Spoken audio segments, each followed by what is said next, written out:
Hallelujah. Blessed be your name. Hallelujah.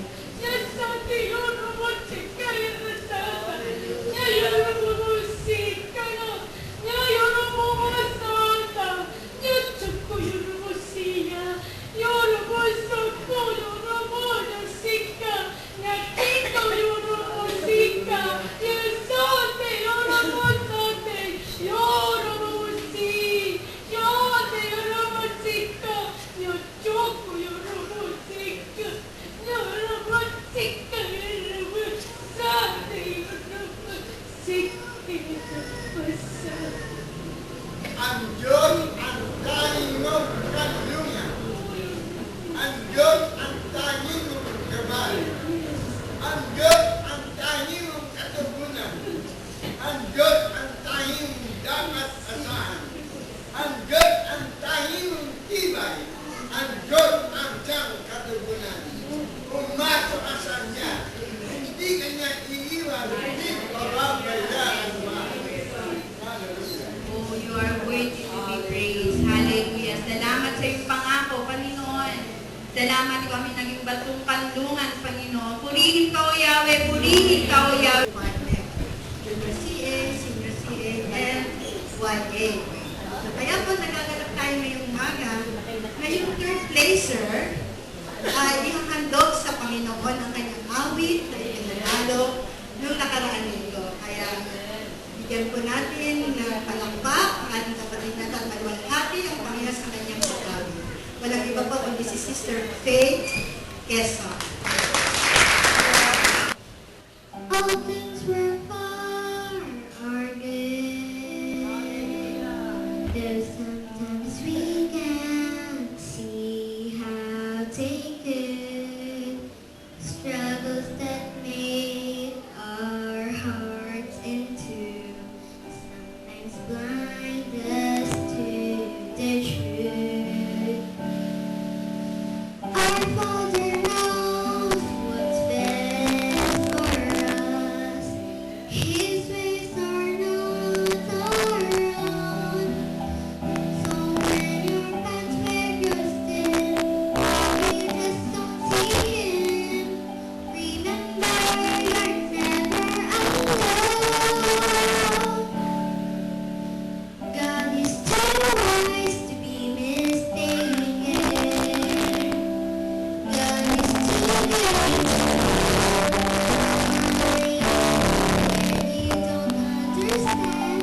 When you don't understand, when you don't understand,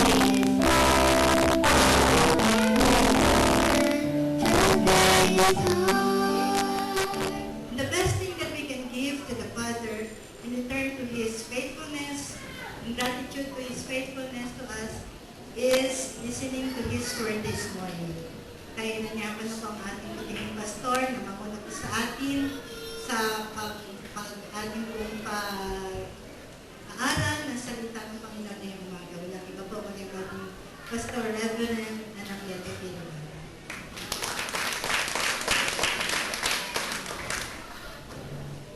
Thank you. What a nice talk. Noong last month, yung po ang aking maximum na edad ng first sermon dito. At starting today, God willing, ito po ang bonus. Bawat buwan, taon, yung arapan.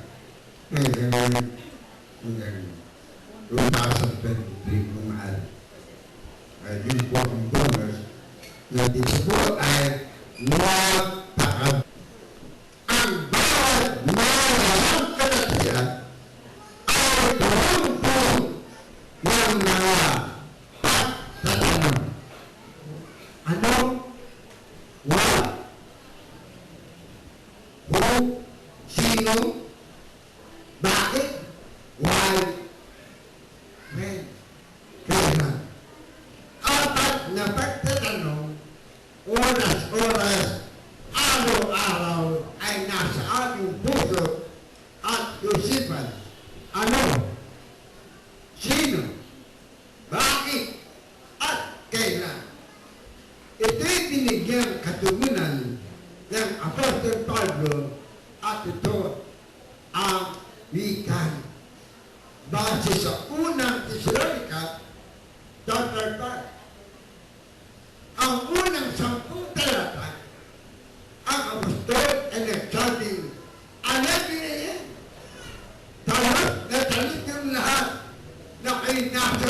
araw na. Malapit nang magbalik ang Panginoon. Huwag na kayong matulog. Huwag na kayong magsipaglasing. Ang naglalasing ay natutulog sa gabi. Ay hindi sa gabi. Ay sa araw. Ay anak ng kaliwanagan. And then, he cited 8 points. Kung ano ron ang kalooban ng Diyos. But out of 8, bibigyan ng unang diin ang the last 3. Pero akin mong papasitahan ang unang 5. Just in case, as usual, hindi na po narito sa isang buwan. Just in case na naman. Iba na po yung handa. Amen. Hallelujah. Ang wika ni Paul ng bahagya sa verse 11 ay ganito, magpatibayan kayo. Walang siraan. Walang iwanan. Uulihan ni Diyos. Amen. Magpatibayan. More than that. Next month. At sa verse 12 ng unang Tesalonica 5, ang kanya ay mga kilalanin ang namiminuno sa inyo. Not just the president, congressman, mayor, or barangay captain. You ought to know and respect those who lead you in the faith. Ang pastor, mga dito, lahat ng leader, inyong kilalanin. Meaning to say, give due respect. More on that. Next month, kung andyan tayo.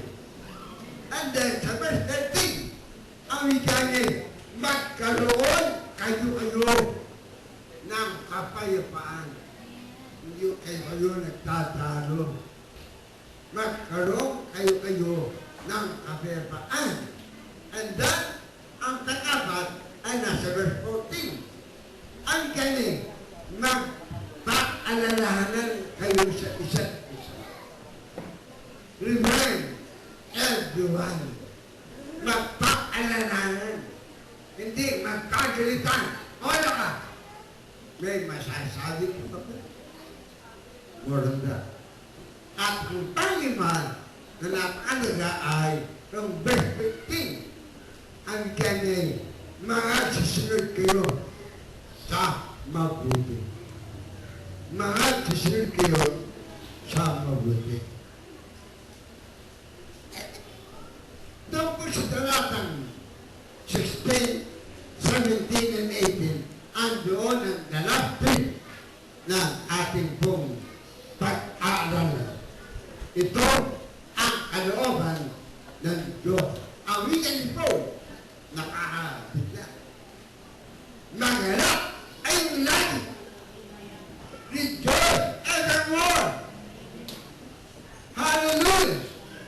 Dahil sa mga pagsubok sa inyo, be happy. Dahil nakaaral ng kapal. Na ito'y sinusubok. Hindi ka patayin.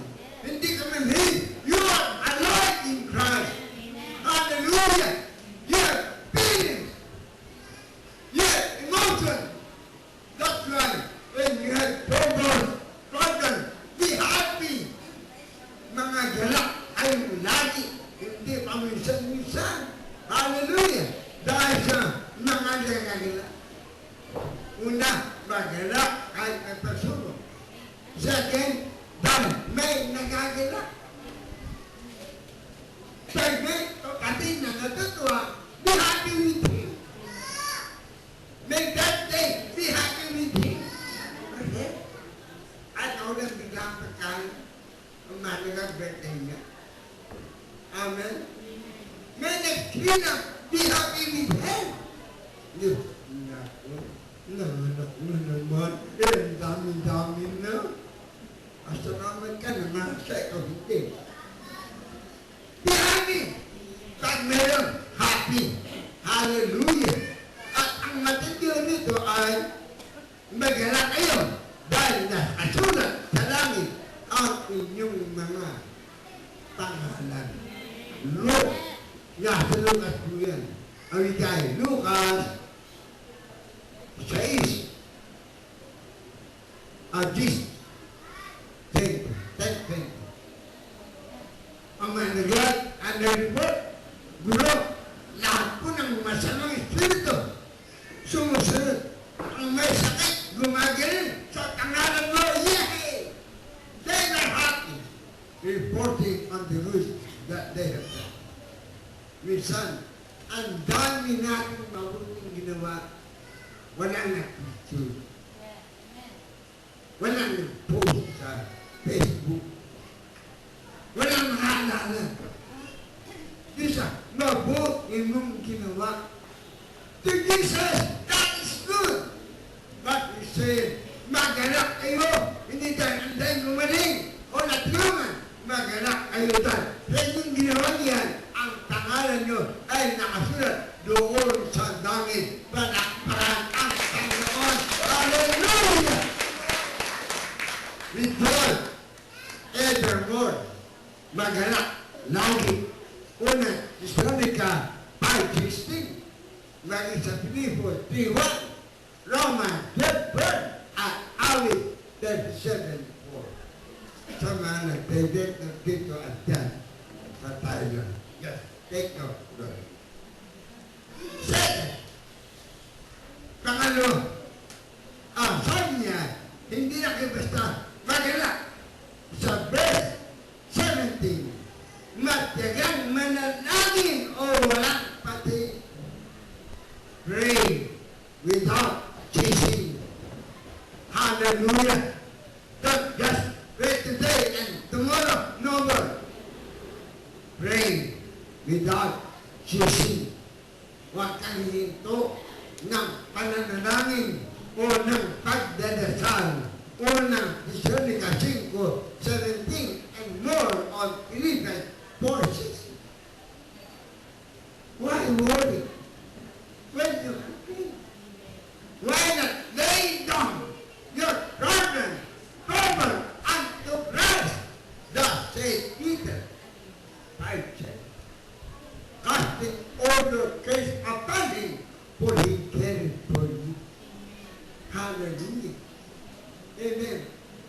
Why worry when you can pray? Hallelujah. Huwag kang mabalisa sa anumang bagay. Instead, pray. Pray. Pray. Kundi sabihin, ipaalam sa Diyos ang lahat ng bagay-bagay. Philippians 4:6, huwag sa akin. Huwag sa katabi mo. Ipaalam mo sa Diyos. Hallelujah. Hindi kay tumpo sa Diyos. Amen. Kasi, pag nasunod ay buti nga sa inyo. Tigas na ulo. Pinalanahan na kita. Thank you, Jesus. Hallelujah. Amen. Thank you, Jesus. Hallelujah. Palak